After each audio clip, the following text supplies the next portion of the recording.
Canada, Russia. So these big superpowers are beginning to position themselves in such a way that water, like energy, is seen as part of their future security, including their military security, including their commercial security. And they're beginning to understand they have to secure future sources of water. The U.S. is doing military training around the Great Lakes, and 80 mayors of towns and cities around the lakes have asked the U.S. government to suspend this, but they're not going to.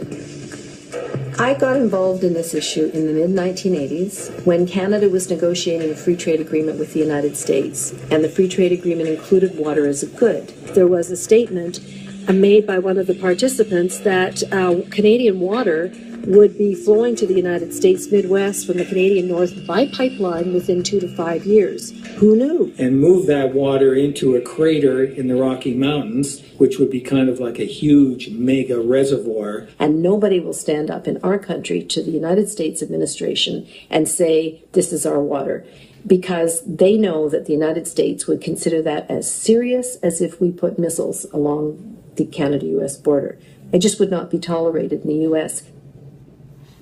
In the new regime, where water is being treated like oil, the protection of that commodity is being ensured through a militarized defense.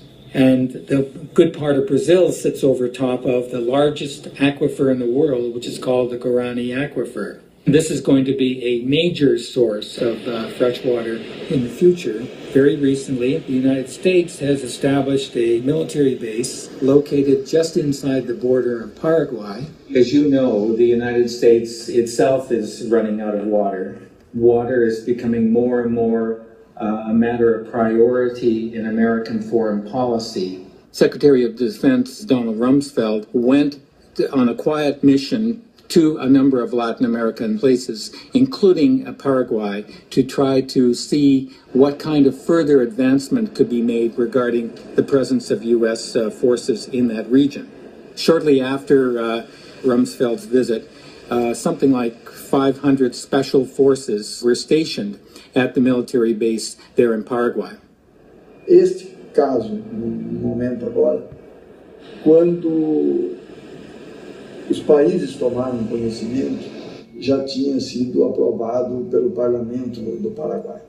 It remains to be seen what will happen and what they're doing there exactly as to whether the purpose of that military base is really to secure a military presence at a very pivotal location for exercising some measure of control over the Guarani Aquifer and water takings from the Guarani Aquifer. In the last few weeks, there's been a report in the media about George W. Bush, the president, purchasing land in Paraguay. The speculation is that that has to do with wanting to have access to the aquifer and pump water out of the aquifer. Jenna Bush, who is the daughter of George W. Bush, had paid a quiet 10-day visit to Paraguay, in particular meeting with top officials in the government. And as it turned out, what was happening, at least this was what the speculation was in the press, was that she was about to facilitate the purchase of something like 100,000 acres of land in Paraguay in her family name.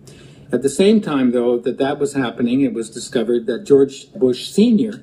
already had something like 173,000 acres of land. Was this an example of the Bush oil family now switching from black gold to blue gold, turning to water and purchasing water? Clearly after that, there were a series or a string of denials on the part of the Bush family, not directly. They did it through agencies, U.S. government agencies. Eles negam a construção da base.